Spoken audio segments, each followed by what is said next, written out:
tal? ¿Cómo les va? Nuevamente nos encontramos con ustedes en una primera semana de marzo. Ya empezaron las clases, muy cerca del otoño. Y siempre estamos con ustedes para brindarles noticias de salud y fundamentalmente medidas de prevención para que usted tenga una vida más sana. Exactamente. Una salud 10. Bienvenidos, exacto, bienvenidos. Por eso, como estamos en periodo escolar, vamos a empezar con un tema muy importante que es el aprendizaje, por el cual invitamos a una psicopedagoga y psicóloga, Sofía Provenzano, donde nos empieza a orientar qué es el aprendizaje, cuándo estar alerta para hacer la consulta específica cuando alguno de los chicos o los alumnos tienen alguna dificultad. Algo que como padres preocupa mucho cuando los chicos no aprenden. Bueno, pasando a otra parte, las enfermedades cardiovasculares, cómo podemos prevenirlas, qué es la edad de la enfermedad coronaria. Y para eso te hemos invitado en este programa al doctor Carlos Bravo, que nos explica un poco qué medidas tenemos que tomar para evitar las enfermedades coronarias que pueden afectar a cualquier parte de la vida. Bien, como empezamos con la parte escolar, mi tema va a ser las viandas escolares. Empezar a trabajar sobre los kioscos saludables y toda esta fuerza que hace que tengamos que estar atentos con los directivos y como padres con las compras en el kiosco. Hicimos una nota sobre algunas patologías de urología infantil, que hablo yo sobre cuáles son las patologías más frecuentes que se pueden encontrar en los chicos en esta especialidad. Bien, así que empezamos con el programa.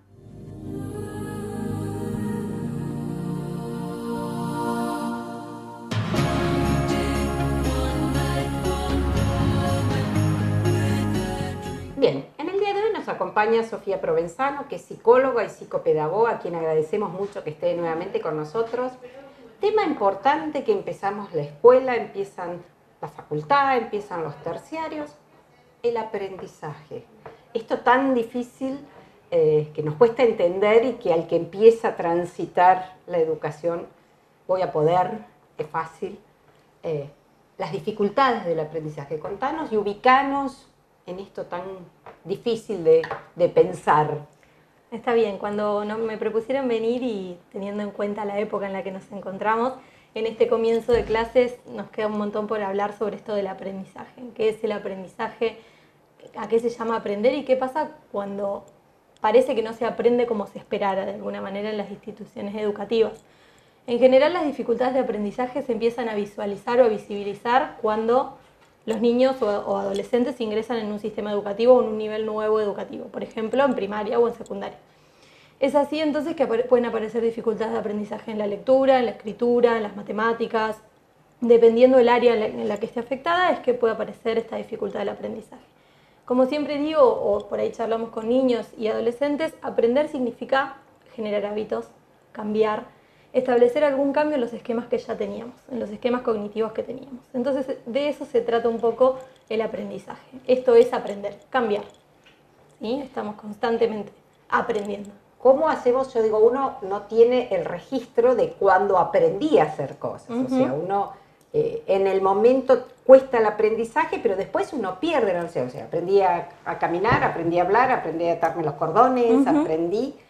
¿Cómo incentivamos en un niño que empieza y cree, no voy a poder? ¿Sí? Y uno como padre a veces dice, nunca va a aprender a escribir o a leer. Y cuando querés acordar, ya sabe leer y escribir. Claro, como decimos siempre, los aprendizajes son procesos. Así como cuando aprendemos a caminar. No es que el primer día el nene se para y camina y corre una maratón. La verdad es que se cae, se vuelve a caer, se golpea, se hace un chichón, hasta que un día la caminata es algo que se hace automático. Otro de los ejemplos es el que sabe cuando aprende a manejar. La verdad que las primeras veces que aprendemos a manejar estamos duros, pensamos cuándo hacer el cambio, cuándo no, hasta que un día esto se vuelve automático.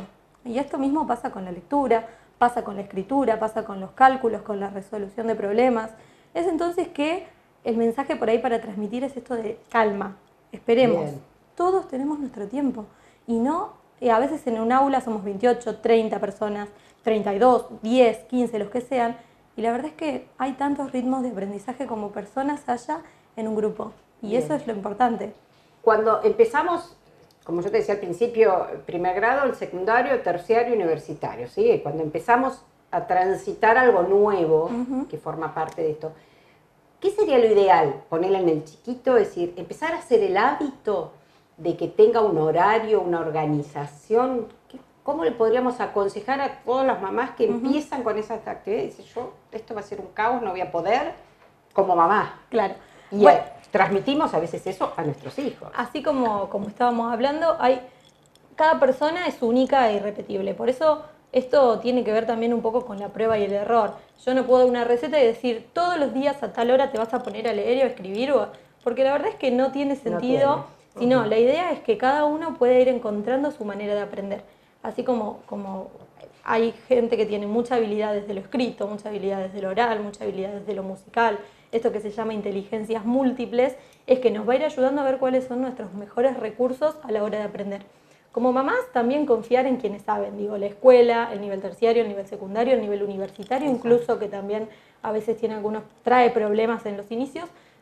Confiar en quienes saben, en los expertos en educación, que quienes también van a ayudar a prevenir cuestiones de dificultades de aprendizaje y quienes nos deben comunicar o deben comunicar a las familias cómo hacer, cómo prevenir, cómo ayudar, cómo tratar en el caso de que haya una dificultad instalada, y si no, acompañar en este proceso que puede ser más lento o menos lento que el de todos.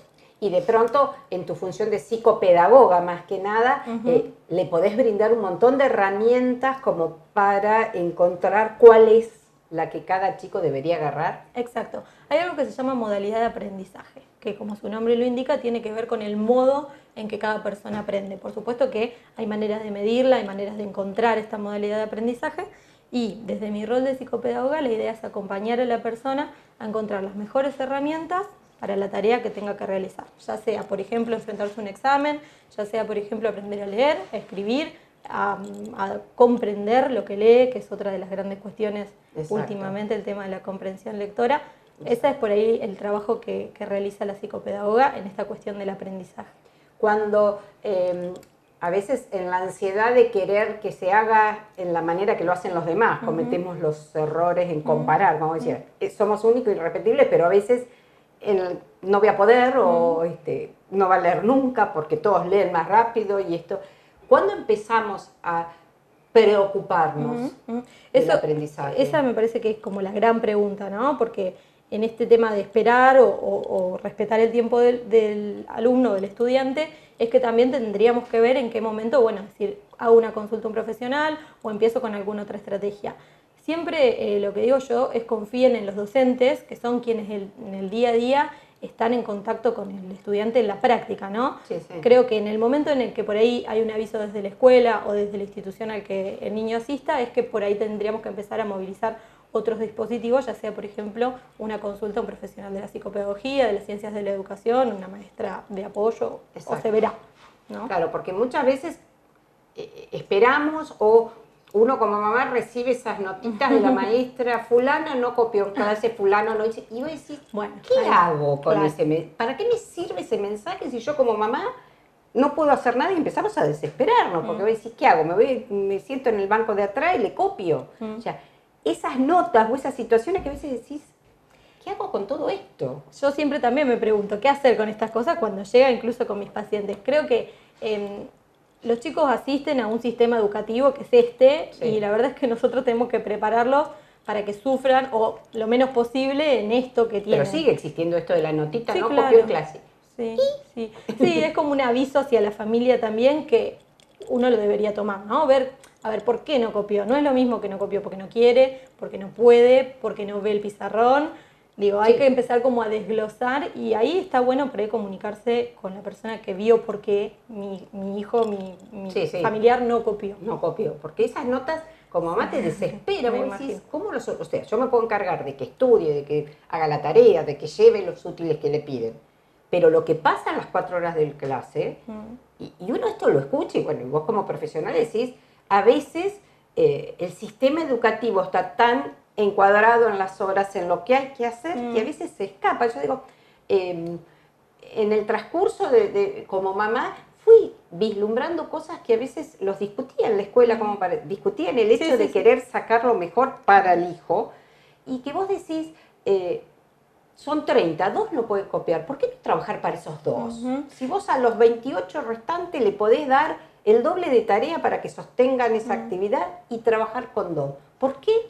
La nueva tendencia, la verdad, en educación es esta, es a incluir y a ver todas las modalidades de aprendizaje y a poder trabajar por proyectos, evaluando las competencias de cada uno y valorizando y resignificando lo que puede cada uno, como dejar de centrarnos tanto en el déficit para poder revalorizar todo lo que podamos a cada uno de nuestros estudiantes que van a ser después futuros integrantes de nuestra sociedad, y que la verdad es que lo que tenemos que lograr es que esa autoestima como aprendientes esté cada vez mejor. Y no transmitirte a la casa algo que no vas a poder solucionar. Hoy en día creo que los gabinetes están muy a la orden del día, y ya creo que todas estas especialidades paramédicas están insertas en el aprendizaje, en la educación, en salud, en todo. Estamos participando los paramédicos en todas estas cuestiones, que es importante. Porque es un problema estos procesos de enseñanza y de aprendizaje, y la verdad que estas profesiones como la mía o como la docencia están intentando profesionalizar aún más la enseñanza, la didáctica, la pedagogía, están justamente al servicio de que se profesionalice todo. Y no tomar como que el chico es un problema, en vez de decir cómo lo vamos a solucionar con su problema.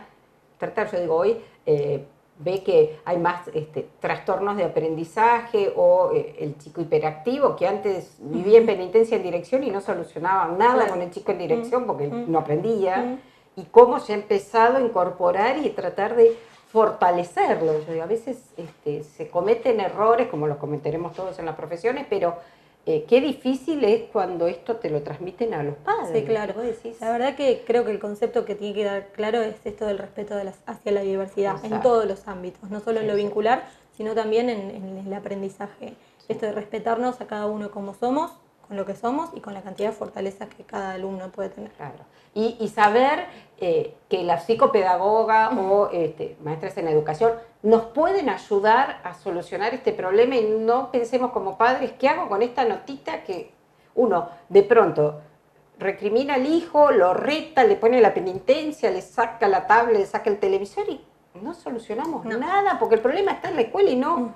Claro. O sea, a veces te dicen el problema está en la casa también, pero si el chico no entiende, quizás hay que explicarle 2 veces. Y de otras maneras. Y buscar cuál es la manera que él puede estar integrado al sistema educativo. Digo, realmente es un tema que estoy seguro que muchos papás se van a sentir identificados en esto que sentimos. Yo desde su momento como mamá, a la notita de fulano no copió en clase, y me decís, ¿qué hago con este chico? Pero bueno, hoy tenemos las herramientas, hay psicopedagogos en Azul, Sofía tiene mucha experiencia en esto, y bueno, es una puerta abierta para estar atentos en el aprendizaje, que uno lo pueda plantear también a la escuela, de solucionar esta inquietud. Esa es la idea, estar comunicados constantemente. La verdad que el niño es uno, no lo podemos fragmentar un ratito en casa, un ratito en la escuela, un ratito en el club, sino que la verdad es que abordarlo desde todos lados es lo que esperamos en la educación. Formamos un adulto mucho más consistente y integrado. Sofía, muchas gracias por estar con nosotros, y seguimos en Salud 10.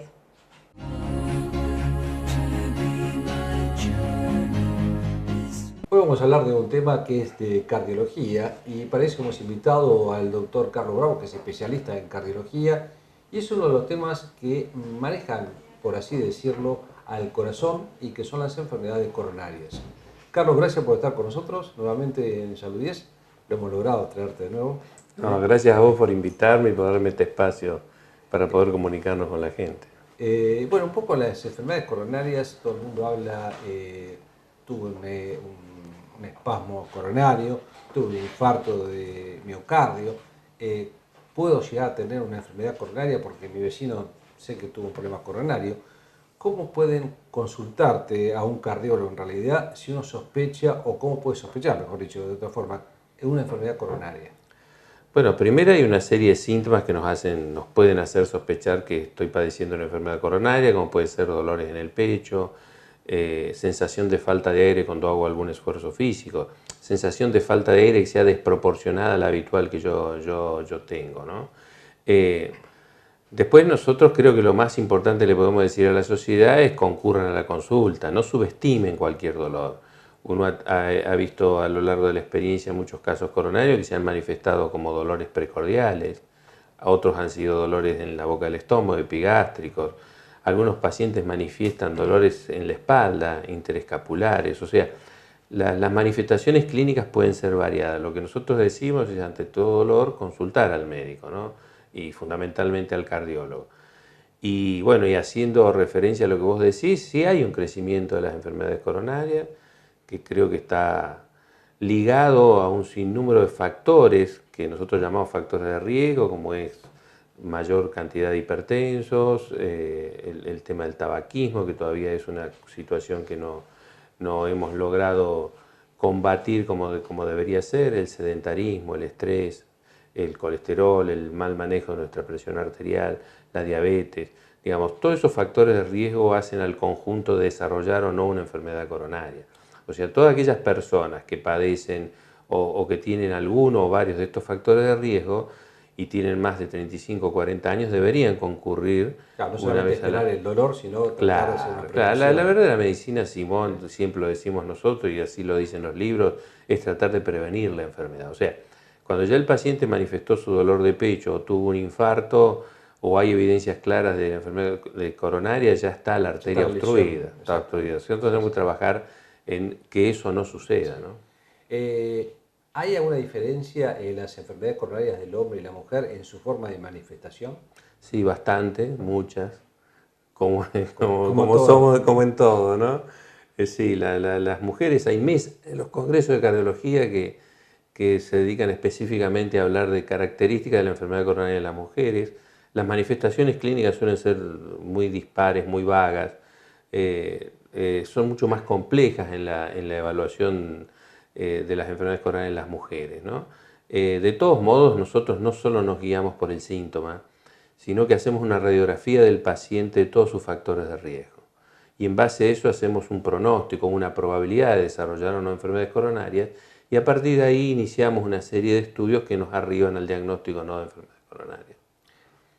Días atrás yo veía por televisión estos incidentes que ocurrieron frente al Congreso.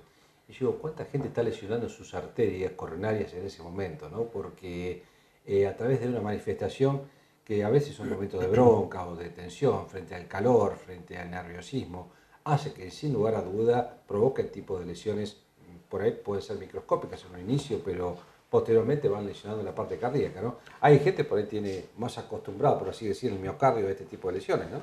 Sí, el estrés juega para mí un rol trascendental. El estrés, digamos, la irascibilidad y todas estas situaciones de tensión que vos manifestás, sin lugar inciden en la enfermedad coronaria. Está demostrado la alta incidencia de muertes e infartos en las grandes crisis económicas que tiene el país. Sí. Y eso está íntimamente relacionado con la ansiedad y el estrés generado en cada uno de los ciudadanos, ¿no? Cuando suceden estas crisis.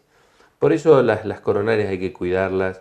Y insistimos en este tema de combatir muchas herramientas que estamos viendo que en nuestros niños, Simón, no le estamos dando importancia, como es la adhesión al ejercicio físico. Estamos viendo muchos chicos con sedentarismo importante.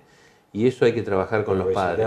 Y con obesidad, ¿no? Exactamente. Y eso tenemos que trabajar muchísimo los padres en concientizar a nuestros hijos que es importantísima la actividad física, es muy importante la actividad física. Carlos, te hago otro tema. A ver, yo puedo llegar o no sospechar, tengo la edad que tengo yo en este momento y digo, bueno, a ver, quiero analizarme cómo tengo mis coronarias, nunca he tenido ningún dolor, voy, te consulto a vos y vos me decís, a ver, ¿cómo puedo yo evaluar cómo tengo las coronarias desde el punto de vista cardiológico? Bueno, la gente se asusta, dice, a ver, el cardiólogo, ¿qué me va a hacer? Sí. ¿Qué me va a internar para ver cómo tengo las coronarias? No. Digamos, nosotros en el examen físico ya tenemos, como te dije recientemente, un pantallazo de la probabilidad de que ese paciente sea un coronario. Hacemos el examen físico, tomamos la presión, digamos, hacemos un electrocardiograma, que es un estudio muy básico, es absolutamente incruento. Sí. Y ese electro ya nos está dando alguna información. Obviamente no nos da ninguna garantía 100% de que exista o no enfermedad coronaria, pero sí nos está, digamos, orientando hacia el diagnóstico. Y después tenemos una serie de estudios incruentos que lo podemos hacer en forma ambulatoria, como puede ser el ecocardiograma, como puede ser la ergometría, que es un simple ejercicio en bicicleta controlando todos los parámetros cardiovasculares. Claro. Y que eso ya tiene una capacidad de detección de enfermedades mucho más significativa que el electrocardiograma. Y después viene una segunda etapa de estudios ya más cruentos o invasivos, ¿no? Que ya tienen más especificidad en determinar las enfermedades. Para un tipo de paciente que ya tiene algún tipo de lesión previa. Exactamente, o que ya está orientando los estudios a que hay una enfermedad coronaria. Ahora estamos haciendo mucho hincapié también, Simón, en el estudio de las carótidas. El estudio de las carótidas a nosotros nos permite visualizar en nuestros pacientes la edad arterial de ese paciente. Nosotros decimos que el desarrollo de enfermedades coronarias empieza en el tejido endotelial, en la parte interna de nuestras arterias, y una forma de ver las arterias casi en directo es un eco de carótidas, y esa información a nosotros nos ayuda bastante en la sospecha de desarrollo de enfermedades coronarias. Coronarias vasculares, ¿no? Exacto. Y ahí cuando hablas de carótida también la prevención un poco de las enfermedades de los accidentes cerebrovasculares, ¿no? Exacto, tenemos que entender que el ser humano es un conjunto, no son órganos aislados. Entonces, si yo estoy desarrollando una enfermedad coronaria o vascular coronaria, tengo que pensar que también estoy desarrollando esa misma enfermedad en el territorio cerebral y en el resto del organismo, ¿no? En nuestras piernas. ¿Qué consejo nos das como para que cuidemos nuestra coronaria, no? No leer diarios, no mirar televisión. Sí, desentenderse de todas las noticias que en este momento nos están invadiendo y son muy tensionantes realmente. A veces no nos damos cuenta de que nos vamos metiendo en la información permanentemente. Totalmente. Y eso nos genera un cuadro de ansiedad, relajarse. Yo a mis pacientes últimamente, Simón, le digo que la mejor pastilla que le puedo dar para resolver sus problemas cardiovasculares es un par de zapatillas. Y realmente, Simón, los que ejercemos esta profesión de muchos años sabemos de la importancia relevante que tiene el hacer actividad física. Sí, para todo el cuerpo. Para todos, sin lugar a dudas. Bueno, Carlos, te agradecemos mucho que hayas estado con nosotros y para ustedes que quede este mensaje, pónganse las zapatillas, salgan a caminar, coman sano fundamentalmente y traten de no involucrarse demasiado en las noticias que nos bombardean día a día, que sin lugar a duda eso de a poco nos va jorobando, esa es la mala palabra, un poco las arterias coronarias.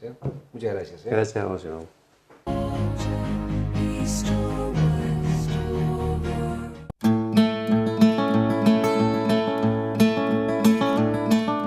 Bien, vamos a empezar con un tema que lo voy a insistir todo el año, porque hace años que vengo con este tema, que son las viandas escolares, los kioscos escolares. No pretendemos, obviamente, que nuestros niños aprendan a comer porque entraron a la escuela. ¿Sí? Esto es de casa, o sea que la educación alimentaria que venimos haciendo durante todo el año es lo que tenemos que poner en práctica. Pero empecemos a charlar un poco con los chicos esto de qué vamos a llevar a la escuela.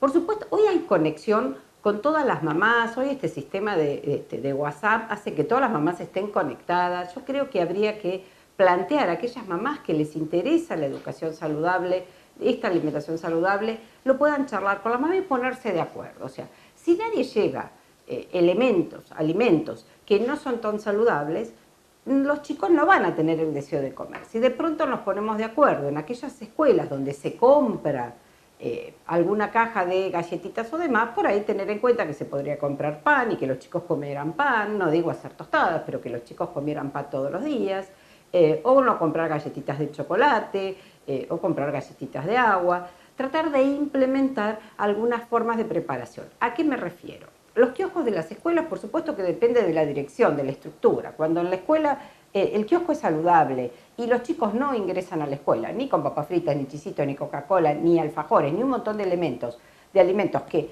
no deberían consumir por las 4 horas que están en la escuela, este planteo sería totalmente controlable. Pero bueno, esto tiene que ser una forma conjunta, la dirección de la escuela y los papás de la escuela. Si no, esto no tiene ningún efecto. El éxito que ha habido en las escuelas que se ha implementado es porque hay primero una firme decisión de la dirección de la escuela de sostener este planteo. Los padres tenemos que acatar la orden de la escuela, pues estamos hablando que ningún chico se va a desnutrir porque no coma un paquete de galletitas o un paquete de chisitos o papas fritas a las 10 de la mañana o a las 4 de la tarde. ¿Cuándo? Deberían desayunar, salen a almorzar, deberían almorzar y salen a merendar. Entonces, tratemos de ser coherentes desde casa y no implementar cosas que no deberíamos poder sostener. Entonces, sí empezar a incorporarlos, el hecho de llevar las tutucas, o sea, llevar copos de arroz o copos de maíz, trigo inflado, enseñarles a comer pasas, chips. Hoy vienen chips de manzana, chips de banana, que son muy crocantes, que los chicos los pueden utilizar como un caramelo. Podemos implementar que en las mochilas, obligatorio la botellita de agua. Dejar que los chicos tengan en su escritorio, tienen que tener la botella de agua. No podemos estar diciendo que los chicos no pueden tomar agua porque de pronto es porque se levantan para ir al baño. Pero los chicos deben estar hidratados. El hecho de estar tantas horas encerrados en ambientes donde tenemos más de 30 chicos, obviamente esto genera mayor calor y además salen a correr. Entonces, esto de no dejar que tomen agua para que no vayan al baño es bastante. Y no en todas las escuelas están los bebederos, los chicos no se hacen tiempo.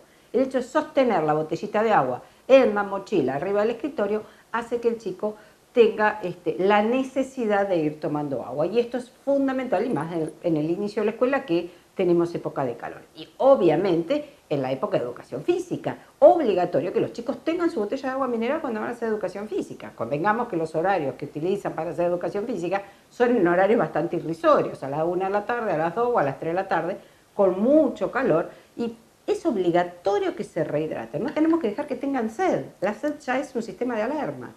Entonces, volvemos. Agua, sí, no jugos, agua. ¿Sí? Al que le guste el agua muy helada puede llevar la mitad congelada, le agregan agua, le van agregando y van a tener agua durante todas las horas de la escuela. Pastillas que sean sin azúcar sería lo ideal. Esto que les decía, o pochoclos o cereales con chips, con nueces, avellanas, almendras, las pasas, o sea, las pasas cuando se empiezan a acostumbrar a comer los chicos realmente pasa a ser el caramelo mucho más saludable. Banana y manzana, obvio, empezar en... Si los chicos se ponen de acuerdo y todos llevan más o menos lo mismo, no va a haber esto de me da vergüenza llevar la banana o la manzana, porque los demás llevan un alfajor cuádruple y encima los alfajores cada vez tienen más aporte. Otra de las cuestiones es implementar el sándwich de queso, que lo podemos usar con pan lactal. Uno puede tener pan lactal en la heladera perfectamente, con un paquete durante la semana, le llevar los 2 pancitos con 2 fetas de queso, o de pronto un queso mantecoso o un queso de máquina, y llevarse un sándwich todos los días a la escuela, más sano, con proteínas, con hidratos de carbono necesarios. No hay una manera más saludable que ayudar a nuestros hijos. El sándwich, o un alfajor de maicena, o pan. Si no tengo queso, pan nada más, es ideal, es mucho más saludable que un montón de otro tipo de galletitas o elementos que puedan llegar a consumir. Hay escuelas que tienen conductas, kioscos saludables y pueden implementar o el yogur, o la gelatina, o la ensalada de fruta, pero no nos compliquemos. Si la escuela lo brinda, uno puede llegar a darle la plata si es que desea, pero a veces yo en el transcurso que he atendido chicos, y uno empieza a preguntar cuánta plata llevan y de pronto llevan demasiada cantidad de plata para ir a un kiosco. ¿Qué felicidad más grande un chico de segundo, tercero, cuarto grado con... yo recuerdo el año pasado chicos que llevaban 15, 20 pesos. Está bien, muchos no compran muchas cosas, pero compran porquerías a veces. Entonces, con plata frente al kiosco y nadie que te diga no podés comprar eso, realmente los chicos están en un paraíso. Entonces, no les demos mucha plata, controlemos, compremos paquetes chiquitos y lo podemos fraccionar. El sistema de envase de plástico, el tupper, la bolsita, las mochilas vienen con un montón de compartimentos que podemos llevar la merienda y de pronto la bebida. Fundamental la bebida. No debería haber ningún chico sin agua en la mochila. En otros temas tocaremos tema mochila. Ya vamos a llamar a un especialista a esto del peso de las mochilas de los chicos. Hoy, alimentación saludable, kiosco saludable y empecemos a educar desde casa. No pretendamos que la escuela haga lo que no hacemos nosotros. Seguimos en Salud 10. Hoy vamos a hablar de un tema, como dijimos al principio del programa, que es sobre patología urológica e infantil. Los chicos pueden tener varias patologías, una de ellas es la falta de descenso testicular. Hay muchos chicos que nacen con ese problema, pero que alrededor de los 6 meses, el año, sus testículos se ubican en la bolsa. Pero si este problema persiste, que generalmente es evidenciado por los médicos pediatras, bueno, ahí entramos los urólogos que trabajamos en la parte infantil para tratar de determinar cuáles pueden ser las causas, pero fundamentalmente tenemos que lograr que el testículo esté ubicado en la bolsa escrotal. Por 2 razones fundamentales. Todo el mundo piensa, bueno, no es por un tema estético para el día de mañana, sino fundamentalmente porque ese chico, si sus testículos están durante muchísimo tiempo adentro de la cavidad abdominal y no a nivel del escroto, puede producir alteraciones de esterilidad en el futuro. Por eso que es muy importante que los chicos antes de la edad escolar, alrededor de los 2, 3, 4 años, tengan resuelto este problema. Y el segundo inconveniente, y que consideraríamos el más importante, es que los chicos que no han tenido un descenso testicular en su tiempo adecuado o que llegan a una edad de adolescente o adulto con el testículo en la parte superior del abdomen, no en el escroto, eso puede llevar a provocar alteraciones morfológicas en el testículo que en el día de mañana llevan a causar tumores o cáncer testicular. Por eso que es tan importante el niño cuando tenga 1, 2, 3 años que el pediatra lo controle, que evalúe cómo están sus testículos en las bolsas y que si esto no se ha logrado, bueno, consultar al especialista para tratar de ver si a través de algún tratamiento médico que se realiza con un estímulo hormonal estos testículos pueden descender y en caso contrario debe realizarse una cirugía, que es una cirugía que generalmente en el mismo día el niño se va a su casa y logramos que el testículo esté ubicado en la bolsa, que es fundamental. Vuelvo a repetir, por 2 causas, esterilidad y por problemas oncológicos futuros. Por eso el testículo debe estar ubicado en la bolsa escrotal. Esto es una de las patologías más comunes que vemos en urología infantil y otra de las patologías también eventualmente común que se ve es lo que se denomina fimosis. La fimosis es cuando el prepucio del pene no puede rebatirse a través del glande y eso produce que se va cerrando, puede producir inflamación o infección en la parte del glande, puede provocar infecciones urinarias y llevaría a un proceso que el día de mañana también le provocaría alteraciones desde el punto de vista de incomodidad sexual. Hoy eso se soluciona a través de algunos masajes o de algunas cremas que se pueden llegar a colocar y de ser necesario también se lleva a cabo una cirugía que es una circuncisión, lo cual el día de mañana para el niño va a ser mucho más satisfactorio sexualmente y además mucho más higiénico. Estas 2 patologías son, le diría, muy frecuentes, muy habituales y de una resolución muy eficaz y rápida, pero hay que llevarla a cabo bajo el control también del médico pediatra, que es el que generalmente lo va a ver en sus inicios. Criptorquidia, que es la falta del descenso testicular, y fimosis, que es la falta de la retracción del cuerito del pene. Son patologías que también los padres muchas veces cuando lo están cambiando lo pueden llegar a evidenciar y consultarlo con su pediatra. Esto fue un poco de las 2 patologías más frecuentes que tenemos en urología infantil, junto con la enuresis, que ya lo tratamos en algunas otras oportunidades, y después ya tenemos algunas otras patologías que son un poco más complicadas y por suerte más raras. Continuamos con Salud 10.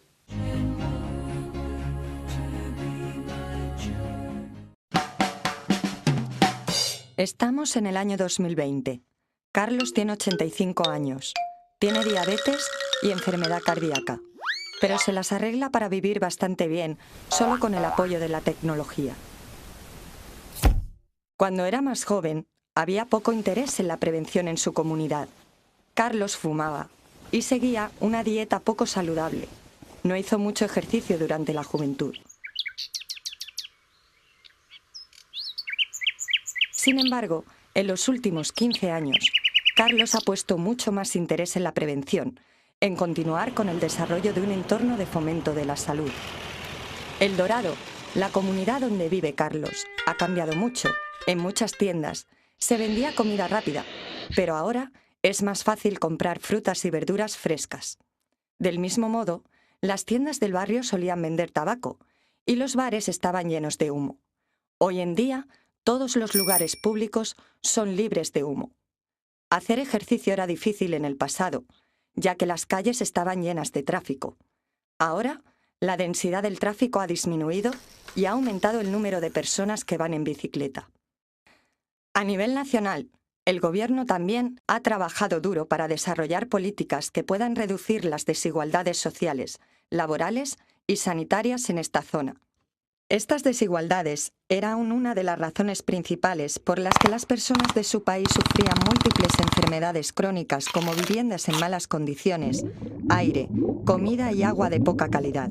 A partir de los 60 años, Carlos se sometía regularmente a un examen médico por el riesgo de sufrir enfermedad cardíaca e infarto, aneurisma aórtico abdominal, cáncer de intestino, retinopatía diabética y presión sanguínea alta.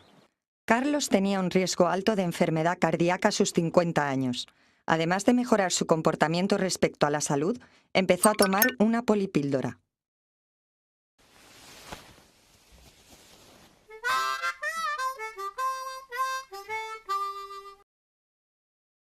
Los servicios sanitarios se han orientado mucho más hacia la atención a pacientes con múltiples problemas de salud. A partir de los 60 años, un trabajador sanitario de la comunidad se ponía regularmente en contacto con Carlos. A partir de los 70, le visitaba una enfermera que acudía con más frecuencia si Carlos tenía problemas. Desde entonces, los avances de la tecnología le han permitido informar sobre su estado de salud y una enfermera se ha puesto en contacto con él cuando ha sido necesario. También cuenta con un trabajador sanitario que va a su casa para ofrecerle apoyo emocional y social. La combinación de todo le ha permitido estar en casa. Crear las condiciones que han ayudado a Carlos a estar sano ha dependido en gran medida de la construcción de una cultura de la salud en su comunidad y de los esfuerzos de los planificadores, las autoridades locales y los gestores de servicios sanitarios. Gracias a las habilidades de los profesionales y una coordinación adecuada, se obtienen unos resultados óptimos en salud.